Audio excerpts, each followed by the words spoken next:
UrbanTalk would like to acknowledge the traditional owners of country throughout Australia and the traditional owners of the land on which we record this podcast, the Gadigal of the Eora Nation. We recognise their continued connection to country and pay our respects to elders past, present and emerging.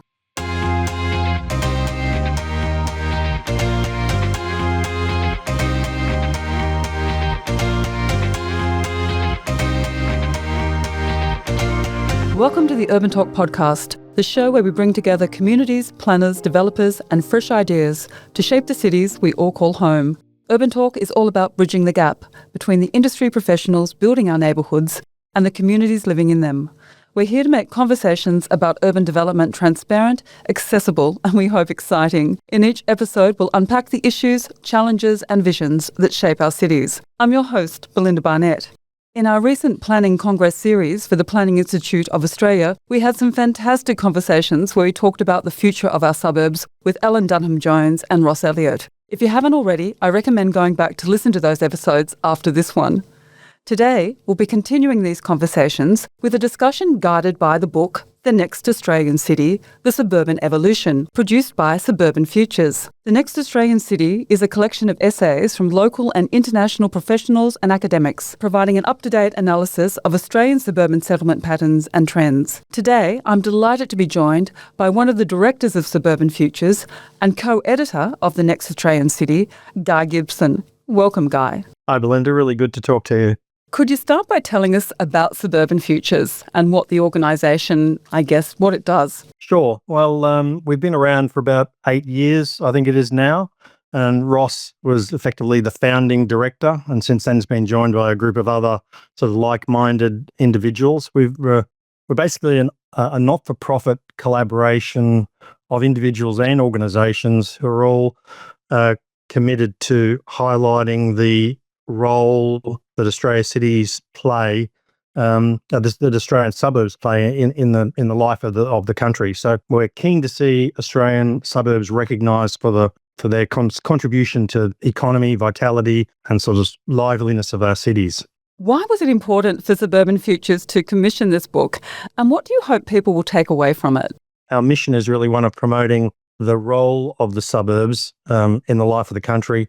And given that Australia is one of the most highly urbanised nations in the world, we thought it's very important for us to sort of focus on the contribution that suburbs make. So suburbs are where more than 8 out of 10 of us sort of live, work, recreate. So our view was really that we should try to gain a better understanding of our suburban origins and the forces that sort of have shaped and continue to shape our cities and suburbs. So as you mentioned, the collection of essays that were drawn together, so that's 20 different essays by 31 different contributors, and they all aim to explore different versions of analysis and explanation of the forces that have shaped our cities and suburbs in the past and where this is leading us. So we wanted to encourage more informed and non-prejudiced discussions about desirable futures for our cities and suburbs. I love the way you've structured this book. Essentially, you've structured it in 3 parts. In part 1, you look at the role of our suburbs and their history in Australian urban settlement. And part 2 follows with an examination of contemporary suburban development across the nation, and you drill down on each of the states. And then in part 3, we conclude by looking into future trends and the impact of technological transformations. So I thought we would follow this format for our discussion today because that seems to make sense.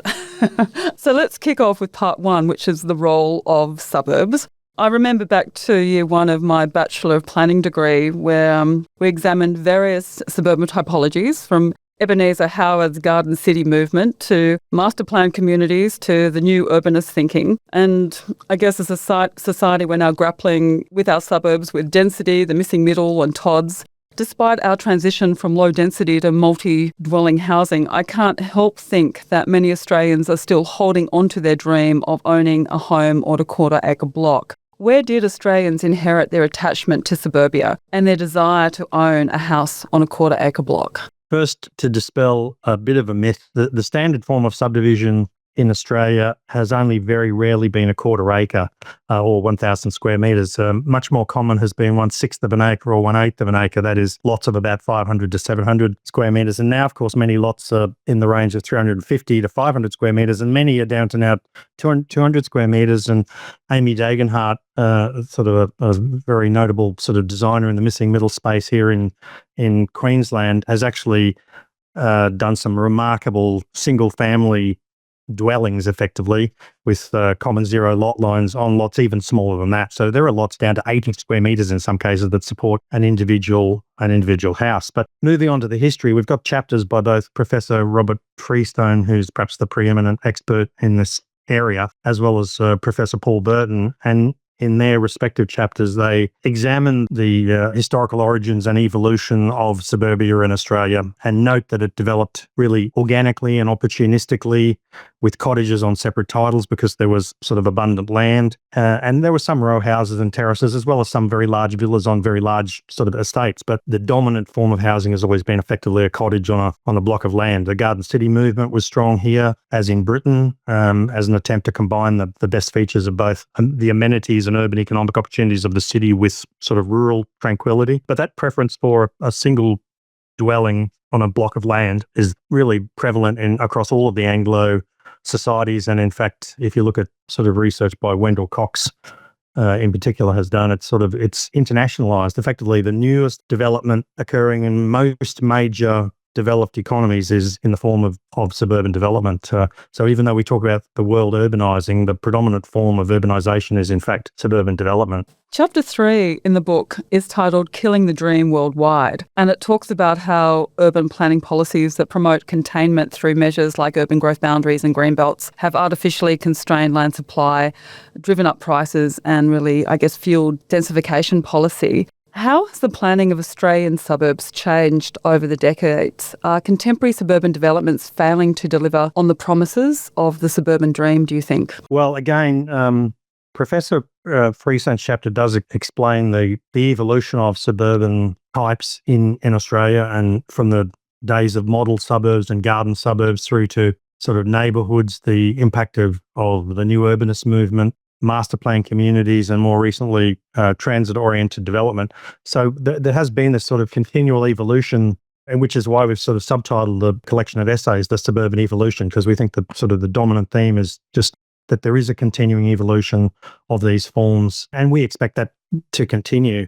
And I think, you're right to point out that in some respects, the aspirations that people have or the vision that people have of a suburban lifestyle are not necessarily fully delivered through new suburban development. And again, Professor Burton's chapter touches on this, as does Associate Professor Peter Walters from the University of Queensland Sociology Department. He's actually written a chapter just on master plan communities and the need for them to continue to evolve because they're not currently, in his view, meeting some of the challenges around climate change, housing affordability, and the rise of a sort of a large cohort of renters in our new suburbs. But I think the dominant theme is that, our suburbs have evolved over the last 100 plus years and will continue to evolve in response to sort of the changes that we're seeing both in the economy and society, cultural changes, which are sort of particularly noted by Professor Jason Byrne in his concluding chapter as a sort of a challenge that suburbs need to address. Yeah, I think that's right.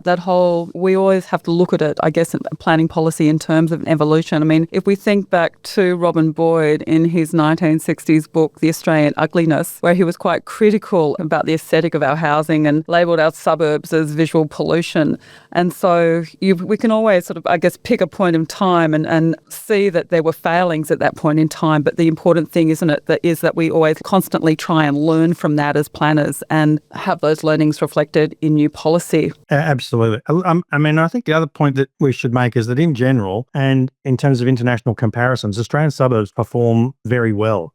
Most new Australian suburbs are pitched at the middle market, so they're not an exclusive upper end or high-end residential product the way they are in North America. They're a place where historically people can afford to buy homes, they can raise families, start businesses, enjoy life, give their kids a better start in life than they had. And that's being acknowledged by historians like Professor Hugh Stretton in his sort of landmark book, Ideas for Australian Cities, the conclusions of which are just as valid today as they were, when he wrote that back in the mid-70s. and also by more contemporary planning academics like Professor Brendan Gleeson. Australian suburbs really do perform extremely well by international standards, but as you've noted, there's sort of plenty of room for improvement. We need to go about ensuring the early provision of services and facilities in our new suburbs, public transport. We've got a chapter specifically on that by Professor Robin Goodman and Dr. Annette Crone. And I think that's a sort of a critical challenge for the developers of new suburbs to address that need for early provision of services and facilities. A lot of, government policy and investment over the past couple of decades has not so much been directed at our suburbs, but it's more been directed at inner city areas and their renewal. Why are our suburbs important, and why do they deserve so much more attention from government? I guess one of the key themes of Suburban Futures advocacy generally is that the suburbs are shortchanged when it comes to government budget allocation. So we'd like to see the suburbs getting a fairer share of government spending. And I think Ross Elliott mentioned to you in his conversation with you a little while ago that, Suburban Futures has done this analysis of where population growth is occurring, where employment growth is occurring in Queensland, and then correlated that with budget spending. And we see a huge mismatch between the areas in which population and employment growth is occurring and where government is spending its money. So government spending is still very largely directed to the CBD and inner suburbs, which are relatively better off than most of the rest of the metropolitan area or the regional and provincial areas, and very little spending is actually going to those areas which probably need it most. So I think that's what we would really like to see as a fairer balance of that sort of spending allocation in terms of capital spending. Yeah, that's particularly important, isn't it, when you quoted that stat in your opening that 8 out of 10 Australians are living in the suburbs. So it is important that capital investment in our suburbs is enhanced, absolutely. Let's move on to part 2 of the book, which explores contemporary suburbs and drills down on each of the states. And one of the great things I love about how you've pulled the book together is that it examines the planning of every state and territory. In fact, there's a chapter that's devoted to each in part 2, which I think is wonderful. So nobody feels left out when they're reading it, no matter where they're from, which is always very important, I feel. Yes, well, I will give credit to Professor Jason Byrne, who in fact contributed 2 of our chapters for the book. But very early on, I was talking to him about what he could contribute. And we were sort of saying how we were hoping to cover Queensland, New South Wales, Victoria. And he was the one who really spurred me to consider, well, why not actually do every Australian state and territory, and suggested a contributor for us to do the Northern Territory chapter. And I called on some old colleagues of mine from NCDC days in Canberra to contribute the Canberra chapter. So I think it is a first, in that it does cover every Australian state and territory. So you get a snapshot of contemporary planning and development issues and the history of each jurisdiction. So we think it's unique. Yeah, I think it is as well, and it's really interesting reading. So each of our capitals, has its own set of challenges, which the various authors call out. What stood out to you, Guy, as the key similarities and differences, I guess, across the jurisdictions? It is interesting because we are a federation, and each jurisdiction does have its own particular ways of doing things and has its own trajectory based on its history and its evolution. And some states and territories have a very strong planning tradition. Victoria, South Australia, the ACT obviously have very strong planning traditions. The role of the state is very strong in some jurisdictions. New South Wales, WA, Victoria. As a contrast, local government is particularly strong in Queensland, and that's affected state involvement in urban development as well as our regional planning arrangements here in Queensland. Despite their smaller populations, Darwin and Hobart and Canberra all sort of illustrate challenges that almost every urban area is undergoing in terms of sort of housing affordability, climate change, changing socio-cultural dynamics and so forth. So each place actually does have sort of something to contribute by way of its own particular way of dealing with challenges. So I thought one of the things that should be useful from the book is that as the people involved in public policy across the country can actually see the impact of different public policy approaches in different locations and look at the outcomes in different places and take lessons from that. I think, New South Wales for the last 20 years has been sort of an interesting case study in just how much you can sort of squeeze urban development into existing locations through processes of infill and redevelopment and consolidation and so forth. Melbourne, has taken a different path although the rhetoric of planning might be different, that might be similar, the outcomes will be quite different in that they have really put in place very effective processes for coordinating the development of new settlement areas, the new growth areas, new corridors and so forth. So, for a long period, Melbourne was really the case study in Australia about how to actually efficiently achieve the conversion of non-urban land into new suburbs, and to do that, making sure all the facilities and services are provided along the way. So I think every location is sort of quite interesting and useful from that point of view. Yeah, no, absolutely. I mean, I thought it was interesting with Canberra that, as you said, like 1911 was, very, very strong government lead of planning, Waterburley Gritham's 1911 plan, but that they really struggled, didn't they, really with that move to self-government and the loss of that really strong government direction behind them. Things seemed to falter, and it made me sort of, when I was looking at each of the state examples, I guess really appreciate the importance of state-driven planning, that often you look at things, I guess, as a planner from a local government perspective, because councils are the closest level of government to communities, and so they're really important. But to be able to see the importance of that really like strong state-led planning to get things moving, particularly to fuel investment and to get investment in infrastructure occurring as concurrently as possible with urban growth and urban settlement is really important. It might seem a really obvious thing to say, but when I sat there and I read each of the chapters, you could just see where things started to falter when the finger went off the pulse, I guess, from the state government. And the Queensland chapter draws that out too, because historically local governments have been larger in Queensland, and they have been the responsible authority for planning in Queensland. And it's really only been since 1989, I guess, that the state has even really seen a role for itself in planning, other than simply approving the plans that local government come up with for itself. You can sort of see the changes that have occurred over a long period of time, but still the very strong role that local government plays here vis-a-vis the state, and correspondingly the gentler role that the state government has played here in Queensland compared to, say, New South Wales, Victoria, WA.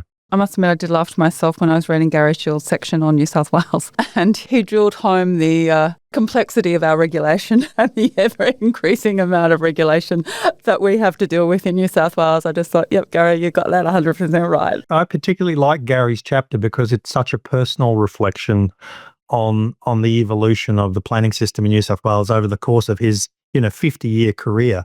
There's no one better placed really to look at the New South Wales planning system with both a direct personal perspective, but also the long view that he's able to bring to it, looking back on a 50-year career. I thought it was quite funny. I know you were unable to attend Congress because you were overseas, but in one of the panel discussions, Sally Smith, who works for the State Planning Authority in South Australia, was talking about the new state plan that they'd rolled out. And her key message was just get rid of the regulation, get rid of 50% of the guff. Yeah, but it does seem to be a persistent pattern of planning that every new round of legislation that's intended to streamline things ends up doubling or tripling or quadrupling the size of legislation. So, I mean, attempts at streamlining and simplifying seem always undone by entropy or something. I'm not sure what. Yeah, I know you're a Queenslander, and so one of the things I really liked about Laurel Johnson and Stephanie West's, I guess, some chapter, which was chapter 11, talking about Queensland planning, I guess was their call out of the importance of partnering and collaboration that has been, I guess, played out between residents or also communities, governments and developers. And it's really been fueled by a genuine commitment to try to realise solutions proactively. And I thought that was a really refreshing insight into what is occurring. I think it's a kind of a really crucial perspective that suburbs can be a contributor to the sort of multiple crises that we are facing, as well as simply a contributor to those crises, because the suburbs are often seen as just the locus for where a whole lot of economic, social, sort of cultural, environmental issues are converging and creating problems that need to be solved from a public policy point of view. But they very cleverly point out that the suburbs are as much a solution as they are a contributor to all those things, and that the way to get to those solutions, and I think this comes from their community perspective, as you point out, Stephanie sort of being a social planner, Laurel also, having that perspective as well. They both passionately believe in the need for planners to partner with local communities to solve problems. And they point out the local communities are looking for ways they can actually contribute themselves to things like water and energy, distributed solutions, waste management. They mention, electrification of transport, gentle densification through things like dual occupancy, how we can adapt housing to accommodate small businesses and cultural change that is occurring in our suburbs, the need for new multi-generational housing, things like that. So I think it's a very important chapter from that point of view, not only because it's a great chapter for summarising exactly what's happening and has happened here in Queensland from a planning and development point of view and how Brisbane has evolved over its history, but also because of that particular perspective that they have brought to bear, that partnering with communities in suburbs is a way to start solving some of the problems that we've identified in the suburbs. Yeah, no, and it was quite unique. It was really the only chapter, the only state that was making that point. So it was very refreshing. From your perspective, is there one other capital city, because clearly Queensland and Brisbane is going to be a bit heartfelt for you, is there one other capital city that is managing livability and growth better than the others that you think that stood out for you? Well, I think, again, partly because of my personal connection, I'd have to call out Canberra there. I spent 7 years at the NCDC back in the sort of, I think, post-glory days, because the glory days were considered to be the 60s and 70s. And I got there in 1978 as a student employee and went back in 1979 as a full-time employee, and then spent 7 years working for NCDC in Canberra. And it's a great chapter that, my former colleagues, one of whom has unfortunately passed away since the chapter was drafted, but David Wright. So they did a great job, I think, sort of providing the historical perspective on Canberra. The interesting thing about Canberra, and this is a sort of an observation that Jago Dodson from our RMIT University led me to, he said Pat Troy had once pointed out that Canberra is basically a living laboratory, and every single idea, theory, technique in planning has been applied there at some point in its history. And you can look at every single planning theory, and whether it's residential area design with neighbourhood planning theory, overlapping catchments, territorial units, whether it's centres planning and design, right through and transport planning. I think had the earliest trunk bikeway network in the country, right through now to what's happening around urban renewal and transit-oriented development, the urban development response to the introduction of the light rail system. So sort of almost every planning theory you can imagine has been applied in Canberra at some point in its history. And again, it's a great set of case studies for anyone who's interested to look at, how's that form of residential area planning work compared to others, or how's that form of centres planning work compared to others, different techniques around urban renewal, whether it's the sort of the highly concentrated sort of public sector-led precinct approach, or whether it's a more gradual, gentle density, privately initiated, small-scale incremental development. So everything is available there for people who are interested to go and have a look and see how it's worked out. Australia is a country dominated by our capitals. Do you think we should be concentrating on promoting and investing in our regions and developing more mid-sized cities? Well, yeah, we do have a whole chapter on the decentralisation sort of challenge, if you like. Dr. George Wilkinson III has written a chapter for us on that very topic. And his conclusion was that decentralisation efforts in Australia in the past have largely been ineffective. And he concluded they've been ineffective because state governments haven't wanted them to be effective. They have never been committed to decentralisation. Obviously, the federal government made a big push back in the 70s through NERDA and DIRD and the Cities Commission and so forth, and Albury-Wodonga, Bathurst Orange, Monarto, etc., which were really strongly facilitated by the federal government. So George Wilkinson concludes in his chapter that for efforts to decentralise to be effective, we would actually need a lot of cultural and institutional change.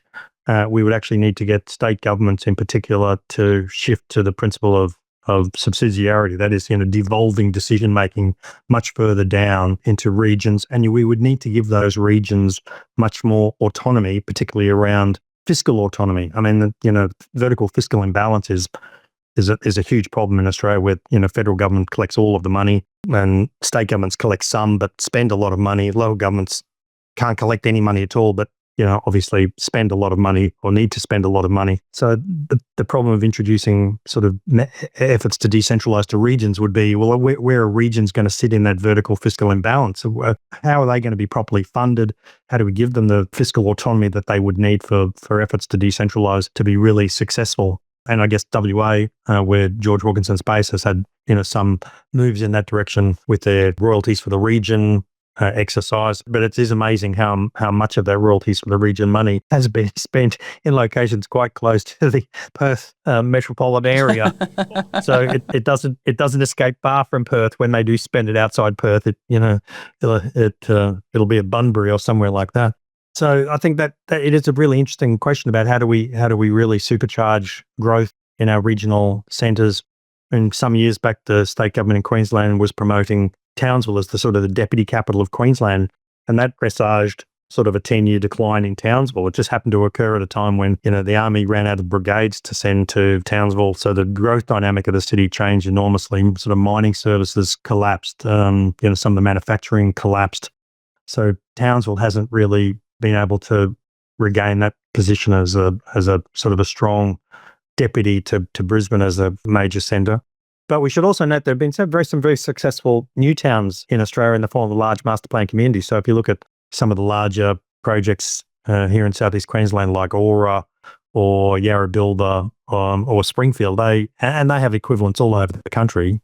These large master plan communities are really satellite towns, and some of them are at the scale of small cities. So that's probably the one form of decentralisation that we have managed successfully, albeit that they are merely satellites to a large metropolitan area. Then they're not freestanding new towns in the way that Albury-Wodonga or Monarto or Bathurst Orange were promoted as sort of locations for decentralisation of government office employment and so forth. Let's move on to part 3 of the book and talk about the future, Suburban Futures. Somewhat contrary to current conventional planning consensus, Joel Kotkin and Alan Berger in Chapter 17 highlight how technological advances like autonomous vehicles are a potential game changer for improving suburban living. In looking to our suburban future, how do you think we need to adapt the design thinking that underpins our suburbs? Well, the autonomous vehicle example is an interesting one, and that essay that you mentioned by Joel Kotkin and Alan Berger, they do show how AVs can potentially transform our cities and suburbs. And Professor Berger, in particular at MIT, is examining in detail just what we would need to do by way of even things like road design, introduction of more one-way street patterns and so forth to facilitate AVs.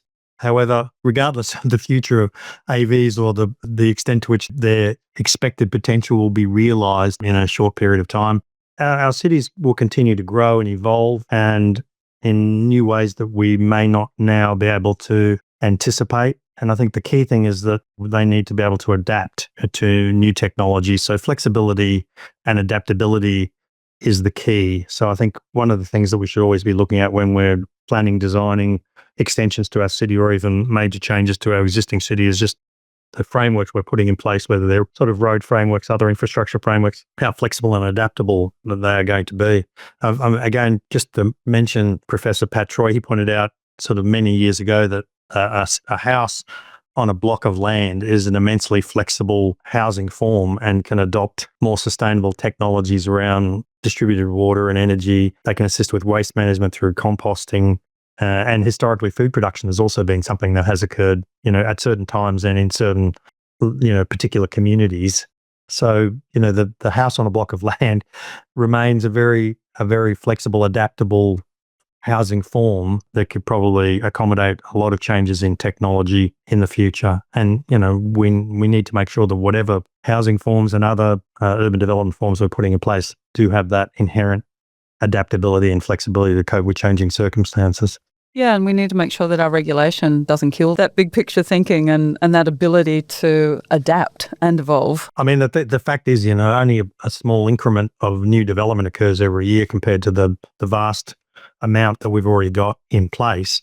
So change at the macro level occurs only very slowly. So we've got to make sure that each new piece that we add is as adaptable and flexible as possible, but there are inherent sort of path dependencies built into our urban areas simply by the fact that we've already built most of them. Which is a good segue into my next sort of question. And, in a previous episode of the podcast, we had the pleasure of speaking with Ellen Dunham-Jones. So it was great to see that she co-authored Chapter 19 with June Williamson. They provide some great case studies from North American suburbs that deal with the retrofitting of shopping centres, of office parks, garden apartment complexes, highway strip corridors to meet new needs. Are there similar opportunities for Australian suburbs to implement the types of retrofitting they discuss? I think for sure. I mean, there are some great case studies referenced in June Williamson and Ellen Dunham-Jones' chapter, as you point out. But Australia also has a very large number of single-purpose shopping centres, many of which are ageing, and they often have significant land banks used for surface car parking, where they're used at all. So that provides an obvious opportunity for redevelopment, not only of those centres, many of which are under sort of competitive challenge as well from, online retailing and whatever else, as well as from competing bricks and mortar retailing. So there's an opportunity to redevelop the centre and also surrounding land uses into more mixed-use town centres that can be better integrated with public transport. It's good to see some of the transport authorities really coming to the party there and collaborating with major shopping centre developers to integrate public transport interchanges into those centres. But there's still a lot of potential for some of those old single-purpose centres to be redeveloped more as mixed-use centres. Some of those single-purpose centres are owned by retail property trusts that are effectively single-purpose trusts. They haven't historically been aware of the potential to improve the returns on their land asset by introducing uses other than retailing. And I think historically, they were very much single-purpose focused as trusts. But we're now seeing some of those larger property vehicles looking at the potential to introduce a whole lot of other land uses into those centres and make them more truly mixed-use town centres. Yeah, one of the other key elements that I love about the work that Ellen is doing is, I guess, the messaging around that when we start to see the retrofitting of, whether it's a shopping centre or a highway strip corridor, it's bringing considerable growth in infrastructure, new infrastructure that wouldn't be possible without that retrofitting. And so for, the balance of the community that may not be undergoing the retrofitting,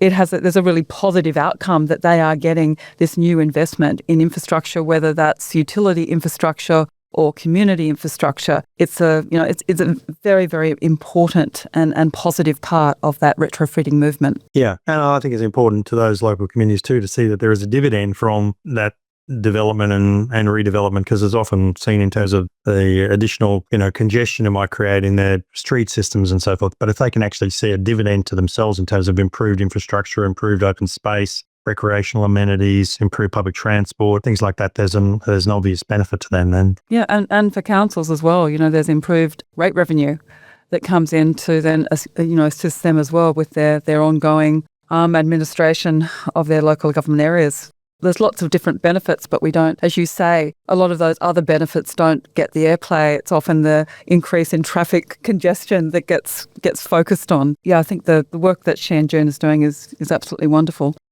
The final chapter of the book by Jason Byrne, chapter 20, outlines suburban trends in Australia.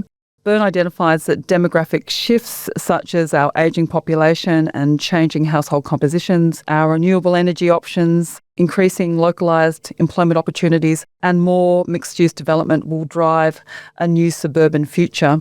How will Australian suburbs evolve to meet these challenges and capitalise on these opportunities? What is your vision for our Australian suburbs of the future? Well, I guess just to call up again Laurel Johnson and Stephanie Wyeth's sort of proposition that planning authorities need to collaborate more with local communities in the search for solutions to all of the problems and all the challenges that we've identified. And they list a whole range of ways in which suburbs can adapt and evolve and address some of those challenges, whether they're environmental challenges around energy and water or waste management, whether they're densification, how to accommodate the cultural change that we're seeing in our suburbs. Professor Byrne, in his concluding chapter, does note the need for this flexibility and adaptability again. We're going to continue to face changing environmental and social conditions, changing sort of demographic and cultural circumstances. So we need to make sure that our suburbs are capable of evolving and adapting to those sort of changed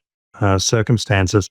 And per the chapter that Robin Goodman and Annette Crone did on services and new facilities, there is more that needs to be done when we develop new suburbs to make sure that there is a earlier provision of services in those new suburbs. Facilities and services are absolutely critical, because that's one of the key areas where people feel let down, because they are seeing an image of an end state and perhaps are not fully aware of the fact that that end state sort of emerges over time as population increases and the threshold emerges for different services and facilities, different kinds. And they note that governments and developers need to do a better job of informing the public about that dynamic in new suburbs. I'd also make the point that, as Professor Burton points out in his chapter, we need more and better collaboration between all of the parties involved in suburban planning and development. And that includes, obviously, property developers, but also involves architects, the disciplines of landscape and urban design. Obviously, we need to make sure that our planning processes are sort of innovative, but they also need to be market responsive. So we need equally informed approaches from all of the different players involved in the system in order to get the best possible results. Very well said. Finally, before we bring the episode to a close, I'd love to know if there was anything that you found to be particularly surprising in putting together this book. Well, I think both Ross Elliott and myself believe the Canadian chapter is a real eye-opener. It's one of the longer chapters, and we kind of indulged the authors there, Anthony Laureus and Associate Professor Laura Taylor. So they bring an industry or a planning practitioner's perspective together with an academic perspective. And their chapter on the Canadian suburban experience is really interesting, because the sort of myths around urban sprawl and the conventional planning wisdom that they describe as applying in Canada, the same myths and ineffective planning prescriptions are being applied here in Australia. We're not a jurisdiction, Australia, that really connects very significantly with Canada. Typically, we don't sort of think of Canada as a like planning jurisdiction, but it is interesting that the sort of things that they're describing about what's going on in Canada are the same sorts of things that are going on here. So they ask the question, if sprawl is so bad, why do we keep producing it? And they note that people, they still want homes in the suburbs, so developers and builders are still going to build it, and authorities keep approving it. So we shouldn't ask why we've got so much of it when people seem to want it, and most governments are pragmatic in the sense that they try to give people what they appear to want, and people appear to want more suburban development, so that's what they get. But it's a great chapter. It postulates a whole series of sort of questions about planning theory, mythology, if you like, and answers them with sort of some very hard-headed practical facts around all of that. Well, I guess there is really only one more question to ask. If listeners want to go and buy the book, where can they find it? They can buy it from our publisher, a local publisher, Connor Court. So they can buy directly from Connor Court, or it's also available from Amazon. And I should point out that Suburban Futures doesn't actually benefit financially from any of the sales of the book. We funded the honorariums to the contributors and the graphic design and handed over a manuscript to Connor Court, and they have taken the sales risk on the book, being a seller, and they have to sell a certain number to break even. So I'd urge everyone who's listening to go out and buy a copy, so to help our local publisher, Connor Court, make their money back on the book. Well, it is a tremendous book. Guy, thank you to you and to Suburban Futures for taking the lead and compiling this highly relevant and thought-provoking book that marries together Australia's suburban development past, present and future. It is an absolute must for practicing and student planners, government policymakers, developers and related professionals. And I think we've done a good job today walking everybody through it and what they can expect from all of the chapters. Thank you very much, Guy. Thank you, Belinda. And I would point out too that it's written in such a way that you can dip in and out of it and just read a chapter here or there if that's what you want to do, or you can read it from start to finish as a narrative of Australian urban development. If you have any questions or thoughts to share, click the link in our show notes. We'd love to hear from you. And if you're working on a project that needs to connect with the local community or community engagement, then please reach out to us using the same link or visit urbantalk.com.au. Don't forget to follow, leave a rating and a review. It really helps more people find our podcast and keeps the conversation going. I'm Belinda Barnett, and thank you for listening to the Urban Talk podcast.